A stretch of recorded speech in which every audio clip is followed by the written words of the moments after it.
Hello everyone, कैसे हैं आप सब। उम्मीद है बढ़िया होंगे, स्वस्थ होंगे, मस्त होंगे, जबरदस्त होंगे, है ना। तो चलिए, आज की क्लास में हम लोग जानने वाले क्लास 10th के मैथ के सभी चैप्टर, कौन कौन से चैप्टर मोस्ट इंपॉर्टेंट है, किस चैप्टर से कितने क्वेश्चन आते हैं, किस प्रकार के क्वेश्चन आते हैं, और साथ ही साथ पेपर का जो पैटर्न होता है वो किस प्रकार का होता है, किस टाइप के प्रश्न, कितने नंबर के कितने क्वेश्चन होते हैं, वो सब कुछ जानने वाले आज की क्लास में। आ जाओ, बहुत ही जरूरी ये क्लास है। इस क्लास को, है ना, छोटी सी क्लास है, लेकिन पूरी क्लास देखने के बाद आपको संपूर्ण पूरे गणित का आइडिया हो जाएगा कि आपको कैसे पढ़ना है। आ जाओ, शुरू करते हैं। पहले तो रियल नंबर यानी वास्तविक संख्याएं, जिसमें हम संख्याओं के प्रकार और साथ ही साथ एलसीएम या सीएफ से रिलेटेड चीजें पढ़ेंगे। और पॉलिनोमियल यानी बहुपद, बहुपद से रिलेटेड चीजें, है ना, द्विघात बहुपद, रैखिक बहुपद, विविक्त कर, प्रकृति, ये सारी चीजें इसमें देखने वाले। फिर pair of linear equation in two variables, यानी दो चरों वाले रैखिक समीकरण युग्म के बारे में पढ़ना है। यानी दो रैखिक समीकरण को हल करने की विधियां पहले देखेंगे, है ना, प्रतिस्थापन, विलोपन और बज्रगुणन, जिसको क्रॉस मल्टीप्लिकेशन बोलते हैं। तो ये तीनों विधियों से हल करना। तो कोई एक विधि भाई ना, अक्सर एग्जाम में तो कह देता कि इसको सॉल्व करो, ठीक है, सॉल्व करो, ऐसे ही कर देता, कोई विधि का नाम नहीं लेता। बट हम जब पढ़ाएंगे तो सारी विधियां बताएंगे, ये पढ़ना है। अब इसके बाद साथ ही साथ दोनों रेखाओं के कंडीशन, है ना, दोनों रेखाएं समांतर कब होती हैं, कब प्रतिच्छेदित करती हैं, यानी इंटरसेक्ट करती हैं, है ना। प्रतिच्छेदित मतलब इंटरसेक्ट कर रही हैं, समांतर यानी पैरेलल है। और तीसरा कंडीशन है कि दोनों रेखाएं एक दूसरे के ऊपर से होकर जा रही हैं, ठीक है, एक ये जा रही है, दूसरी ये जा रही है, तो दोनों रेखाएं एक दूसरे के ऊपर से जा रही है, यानी समपाती है। तो कब ये कौन सा कंडीशन कब लगता है, ये सारी चीजें हम लोग यहाँ पे पढ़ने वाले हैं। फिर इसके बाद आएगा क्वाड्रेटिक इक्वेशन के बारे में। क्वाड्रेटिक इक्वेशन यानी द्विघात समीकरण। इसमें भी द्विघात समीकरण को हल करने का तरीका, कौन सा द्विघात समीकरण है, विविक्त कर, मूल की प्रकृति, मूलों का योग, गुणनफल, ये सारी चीजें इसमें हमको पढ़नी है। फिर अर्थमेटिक प्रोग्रेशन आएगा आपका, जिसको बोलते हैं समांतर श्रेणी, ठीक है। तो समांतर श्रेणी में एमसीक्यू टाइप के प्रश्नों में कभी कभी पूछ लेता है, इसमें सर्वांतर कौन सा है, प्रथम पद है, 10वां पद, 8वां पद कौन सा होता है, अंत से 11वां पद, 100वां पद, ऐसे पूछ लेता है। या कहेगा कि 2 से विभाजित होने वाली 2 अंकों की कितनी संख्याएं हैं, 3 से विभाजित होने वाली 2 अंकों की कितनी संख्याएं हैं, 3 से विभाजित होने वाली 1 से लेकर के 100 तक की बीच की कितनी संख्याएं ऐसी हैं। तो ये सारी चीजें इसमें पूछा जाता है। या कभी कभी योग भी पूछ लेता है ना, 1 से 100 तक की 2 से विभाजित होने वाली संख्याओं का योग, 3 से विभाजित होने वाली संख्याओं का योग, भाज्य संख्याओं का योग, ठीक है, ये सारी चीजें इसमें हमको पढ़नी है। फिर आएगा क्वाड्रेटिक ज्योमेट्री, ठीक है, कोऑर्डिनेट ज्योमेट्री यानी निर्देशांक ज्यामिति। निर्देशांक ज्यामिति के अंतर्गत आपको देखना है कि ये निर्देशांक किस चतुर्थांश में है, दो रेखाओं के बीच की दूरी, और दो रेखाओं के बीच की दूरी पर आधारित प्रश्न रहेगा। और साथ ही साथ एक रहता है कि अंतः विभाजन, है ना, जिसमें बोलता है m1 x2 m2 x1 m1 + m2 वाला फार्मूला, वो बस इतना इस चैप्टर में हमको पढ़ना है। फिर आएगा ट्राइंगल यानी त्रिभुज। त्रिभुज के अंतर्गत भैया ना हमको पढ़ना है समरूप का कंडीशन, और ये जो थेल्स का प्रमेय है, यानी किसी त्रिभुज के 2 भुजाओं के मध्य बिंदु को मिलाने वाली रेखा 3 तरीके समांतर होती है और आधी भी होती है, ठीक है। तो ये सारी चीजें इसमें कंडीशन है। और समांतर और क्या बोलते हैं, सर्वांगसम और समरूप, ठीक है, कॉन्ग्रुएंट और सिमिलर ट्रायंगल के बीच का कंडीशन क्या होता है, ये पढ़ना है, ठीक है। तो ये 7 चैप्टर हो गए, और दूसरे 7 और चैप्टर आपके हैं वृत्त, ठीक है, सर्कल यानी वृत्त से संबंधित चीजें यहाँ पे हमको पढ़नी है, परिधि, क्षेत्रफल, और साथ ही साथ कि 2 रेखाएं स्पर्शी जो है किसी बाहरी बिंदु से कितनी स्पर्शी होती है, स्पर्शी त्रिज्या पर लंब होती है, बाह्य बिंदु से खींची गई स्पर्शियों के बीच का कोण, त्रिज्याओं के बीच के कोण का योग 180 अंश होता है। इस पर आधारित प्रश्न आते हैं इसमें, ठीक है।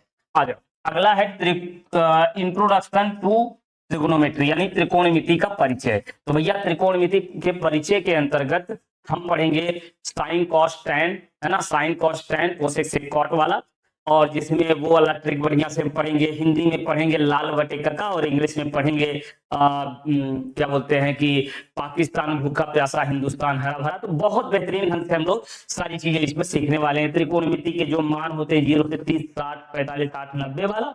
और एक चीज और इसमें है सर्वसमिका, ठीक है, सर्वसमीका यानी sin square plus cos square 1, sec square minus tan square 1, cosec square minus cot square is equal to 1। तो ये इतना जो है त्रिकोणमिति परिचय के अंतर्गत हमको पढ़ना है। ठीक है, फिर अगला आएगा हमारा सम एप्लीकेशंस ऑफ ट्रिग्नोमेट्री, यानी त्रिकोणमिति के कुछ अनुप्रयोग। तो भैया कुछ अनुप्रयोग में हमको पढ़ना है केवल हाइट एंड डिस्टेंस, समझ रहे हो। तो ये लॉन्ग आंसर टाइप के प्रश्न में चौथा या पांचवा प्रश्न होता है आपके क्वेश्चन पेपर में, और इसमें 2 प्रश्न दिया रहता है, कोई एक करना होता है, समझ गए। तो हाइट एंड डिस्टेंस से 2 प्रश्न आएगा, उसमें से कोई एक करना होगा। आ जाओ। और कभी कभी एमसीक्यू में भी एक्स्ट्रा करके दे देता है, ध्यान देना, ये तो रहेगा ही, 2 प्रश्न रहेगा, उसमें से कोई एक करना होगा, ये तो रहेगा। इसके अलावा भी कभी कभी एक्स्ट्रा में 2 नंबर वाले प्रश्न में भी इसको डाल दिया जाता है, मतलब और एक्स्ट्रा भी प्रश्न इसमें बन जाते हैं। आइए, एरिया रिलेटेड टू सर्कल, ठीक है, वृत्तों से संबंधित क्षेत्रफल हमको पढ़ना है। वृत्तों से संबंधित क्षेत्रफल का मतलब त्रिज्यखंड का क्षेत्रफल, लघु त्रिज्यखंड, है ना, दीर्घ त्रिज्यखंड, मेजर सेगमेंट, माइनर सेगमेंट, ये सारी चीजें इसमें पढ़नी है। और साथ ही साथ वृत्तखंड के बारे में भी पढ़ना, लघु वृत्तखंड, दीर्घ वृत्तखंड क्या है, कैसे, फार्मूला याद रखना है। और फार्मूला याद रखोगे तो प्रश्न को ध्यान से पढ़ोगे, तुरंत सॉल्व कर लो जाओगे, कोई दिक्कत नहीं, बड़ा आसान सा चैप्टर है। आइए, सरफेस एरिया एंड वॉल्यूम, ठीक है, पृष्ठीय क्षेत्रफल और आयतन से संबंधित। तो भैया पृष्ठीय क्षेत्रफल और आयतन किसका पढ़ना है, घन घनाभ, बेलन और शंकु का। घन घनाभ यानी क्यूब, क्यूबाइड, बेलन यानी सिलेंडर और कोन, ठीक है, इतनी चीजों का वक्र पृष्ठीय क्षेत्रफल, जिसको कर्व सरफेस एरिया बोलते हैं, और संपूर्ण पृष्ठीय क्षेत्रफल, टोटल सरफेस एरिया, और वॉल्यूम, इन सभी चीजों के ये तीनों चीजें पढ़नी। इन सभी चीजों मतलब घन घनाभ, बेलन और शंकु का, क्यूब, क्यूबाइड, सिलेंडर और कोन का हमको पढ़ना क्या है, टोटल सरफेस एरिया यानी वक्र पृष्ठीय, संपूर्ण पृष्ठीय क्षेत्रफल, वक्र पृष्ठीय क्षेत्रफल, कर्व सरफेस एरिया और वॉल्यूम, ठीक है, इतनी चीजें हमको यहाँ पे पढ़नी इस चैप्टर में। फिर आएगा आपका स्टैटिक्स यानी सांख्यिकी। सांख्यिकी के अंतर्गत हमको क्या पढ़ना है भैया, पढ़े हो थोड़ा बहुत क्लास 8 में, माध्य, माध्यिका और बहुलक, ठीक है, माध्य, माध्यिका और बहुलक कैसे निकाला जाता है, ये पढ़ना है। और साथ ही साथ इसमें जो है ना एमसीक्यू टाइप के प्रश्न भी इसमें बनते हैं। आ जाओ, फिर अगला चैप्टर आपका आएगा प्रोबेबिलिटी यानी प्रायिकता। तो भैया प्रोबेबिलिटी यानी प्रायिकता से रिलेटेड बस 2 फार्मूले मैं आपको बताऊंगा, और उसी 2 फार्मूले पर सारे क्वेश्चन आपके सॉल्व हो जाएंगे बहुत बेहतरीन ढंग से, ठीक है, बहुत आसान तरीके से हम लोग पढ़ेंगे। और कौन सा चैप्टर कितने नंबर का आएगा, अभी आपके दिमाग में ये चल रहा होगा, पर ये तो बताइए कितने नंबर का आएगा कौन सा। आ जाओ, अब इसको समझते हैं कौन सा चैप्टर कितने नंबर का। तो भैया नंबर सिस्टम यानी संख्या पद्धति जो है ये होगा 5 नंबर का, ठीक है, संख्या पद्धति कितने नंबर का, 5 नंबर का। फिर आएगा बीज गणित, ठीक है, बीज गणित के अंतर्गत आपका हो जाएगा कहां से कहां तक, एक बार ध्यान से देख लेना। बीज गणित के अंतर्गत ये आएगा आपका यहां से यहां तक, पॉलिनोमियल से अर्थमेटिक प्रोग्रेशन तक, ठीक है, दिख रहा है, पॉलिनोमियल से अर्थमेटिक प्रोग्रेशन तक ये हमारा हो जाता है क्या, बीज गणित के अंतर्गत, ठीक है। और ये टोटल मिला करके, ये देखो यहाँ पे 4 चैप्टर जो है ना, ये टोटल मिला करके 18 नंबर का आएगा, ठीक है। आ जाओ आगे समझते हैं हम लोग, ये इतना बात समझ में आई आपको, नंबर सिस्टम 5 नंबर का, और फिर आएगा बीज गणित, ये टोटल 18 नंबर का, जिसमें 4 चैप्टर अभी मैंने आपको बताया, कौन कौन से 4 चैप्टर आपको याद होगा। आ जाओ, कोऑर्डिनेट ज्योमेट्री यानी निर्देशांक ज्यामिति, ये मिलेगा आपको 5 नंबर का, बहुत आसान है, हमने बताया क्या किस टाइप का प्रश्न आता है, कैसे आता है।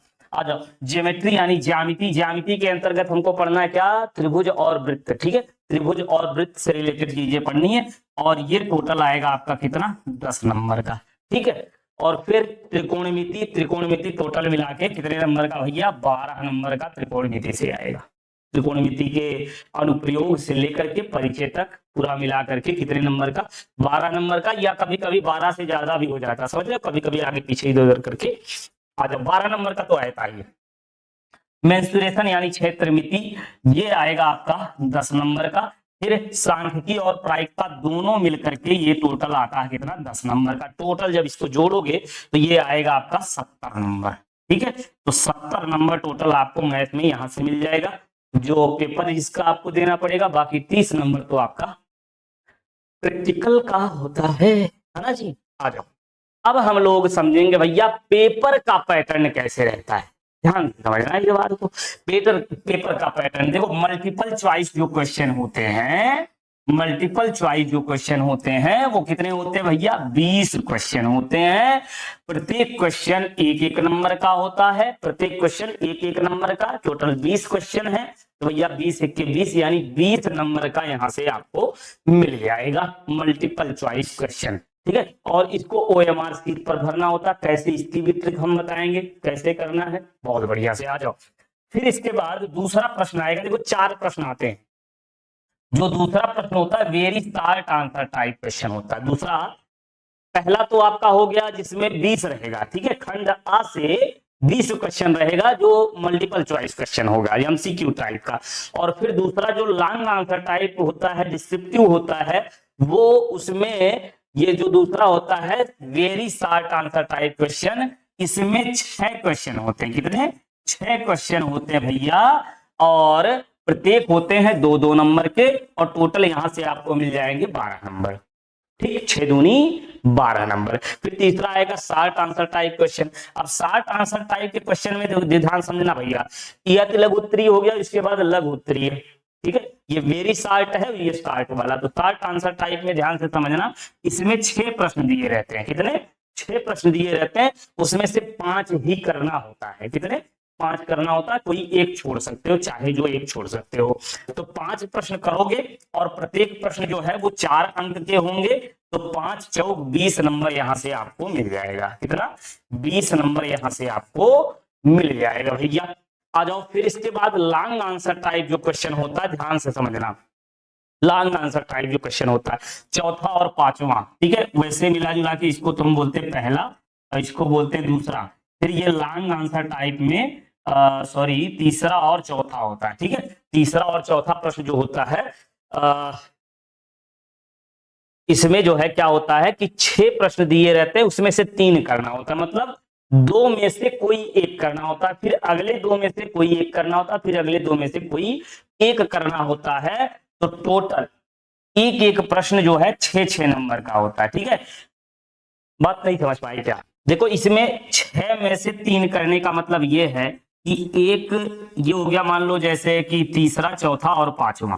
तो तीसरे में 2 रहेगा, तीसरे में 2 प्रश्न होगा, चौथे में भी 2 होगा, और पांचवें में भी 2 होगा, ठीक है। तो तीसरे में जो 2 प्रश्न दिया रहेगा उसमें से एक करना है, कोई एक करोगे उसके लिए आपको 6 नंबर मिलेगा। फिर अगला चौथा, उसमें भी 2 दिया रहता है, उसमें से एक करना होता है, उसके लिए भी 6 नंबर। फिर पांचवें में भी 2 दिया रहता है, उसमें से एक करना होता है। तो इस तरीके से 6 तिरिक 18, 3 प्रश्न करने हैं, 6 में से 3 प्रश्न करने हैं, 18 नंबर यहां से आपको मिल जाएगा।